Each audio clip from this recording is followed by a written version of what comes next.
was 31 years of age when I walked through the front door, and, I was a kid. Red Bull had only bought Jaguar at the end of 2004, and this was beginning of January 2005. They were all bought together. And basically, the current team principal had been fired that morning. The company had been brought together, and this is, Christian Horner. He's now going to be the new team principal. And there was a sort of a look of shock as I looked out at this sea of faces and thinking, who's this kid that they've left me? So I went back to, what was my office. I had a secretary in tears because her previous boss had just been fired. I got his Christmas cards on the desk, his coffee cup half drunk. And it was like, okay, so this is the start. Wow. This is the start. And a pretty disgruntled workforce that all went home at 5:00. I think in protest. So it was then a question of, right, okay, I've got to learn about this team, the people, understand its strengths and weaknesses. And that was really what I set about the next 6 months doing, was just looking, listening, talking to people, getting to know and understand the business. When I first turned up here, I think there was complete dismay that they put some kid in charge. But there was a couple of guys, one that's still on the front end of Max's car that had also graduated from Formula 2 or Formula 3000 that knew me. And,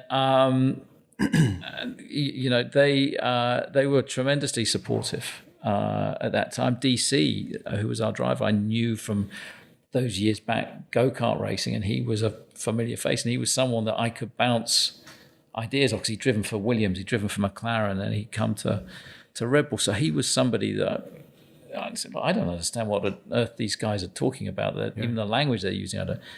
And he said, well, neither do I. And I've just come from McLaren. So I'm thinking, okay, we need to break things. So what was it that you think they saw in you that gave them that confidence that you were going to turn this around?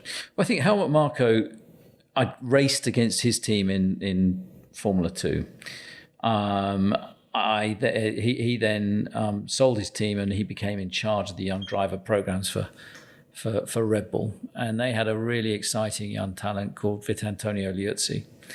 And I was desperate to have him as a driver in the Arden team. And so, typical Helmut, I did a really aggressive deal.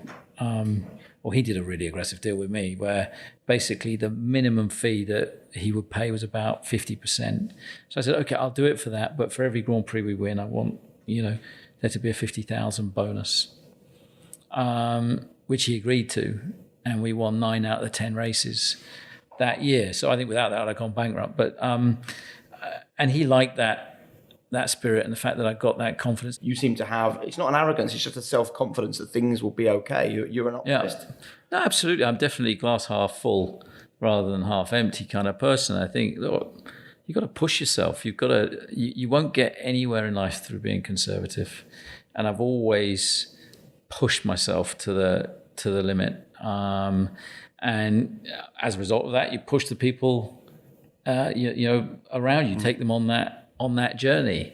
And I suppose I've applied that philosophy, in everything that I've done. I've pushed myself, pushed the team, you push the boundaries. So how do you hire people where once you've offered them the job, they're going to be the kind of people that buy into that philosophy? What's your secret to recruitment? Well, I think that, first of all, they've got to buy into a culture, and that comes... Ultimately, that emanates down from the very top. So ultimately from Red Bull into us. And then, of course, how we run the business, here. So, for example, Adrian was a classic one. So I set my sights on Adrian by spring 2005 I've been a massive fan of his cars growing up. This was this iconic design, and nobody believed we would get him or convince him to come here. But and that's where DC was helpful, because I said, you've driven for Adrian, what do we need to do? Yeah. And DC said, well, it's all about Adrian and his wife at the time. So and I said, well, let's take him out for dinner. You look after the wife, and I'll have a chat with Adrian. Right. Well, DC was always very skilled in that department. It turned out that we'd grown up. in the same part of the UK and had similarities in outlook. And I think there was a vibe that he got from me. I then took him to Austria to see the world of Red Bull and so on, and was able to convince him that, look, yeah, there's risk, but the reward will be fantastic. See, I think you can't convince people to do something unless you believe it, right? Yeah. So it's so important that you believe when you have that conversation with Adrian, well, of course we're going to hire him, and of course he's going to be successful. And once Adrian came, then that's the biggest advert to everybody else to say, wow, these people are serious. And to be honest with you, I'm doing exactly the same thing with the powertrain business now, is getting the best talent, going for the best people and saying, look, yeah, there's a risk. You know, Red Bull, as was famously said by a current 7-time world champion, they're a fizzy drinks company. How can they make a racing car?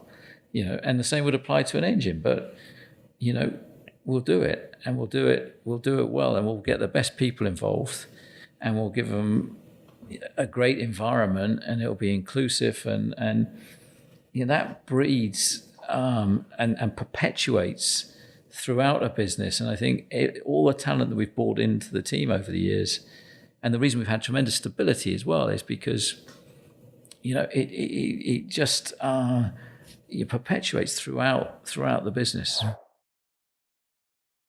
You know who we all want to be? That person. The one who's meal prepping. They've got their organic grain bowls. They come in with their quinoa, all of that stuff. We know they're also getting a full 8 hours sleep, meditating before sunrise, never rowing with anyone, and just hitting it every time.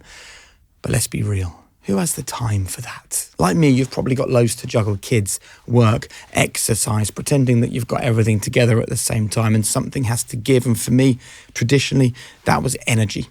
And then I discovered Vitals by Heights. And these changed so much for me. Just 2 capsules, the job is done so fast. And then I know for the rest of the day, my irons, my B vitamins, my immune system's being looked after. I've got zinc for bone health, omega-3 and DHA for normal heart health. Honestly, the lot is packed into these golden little beauties. And as we see on the High Performance show so often, high performers aren't perfect.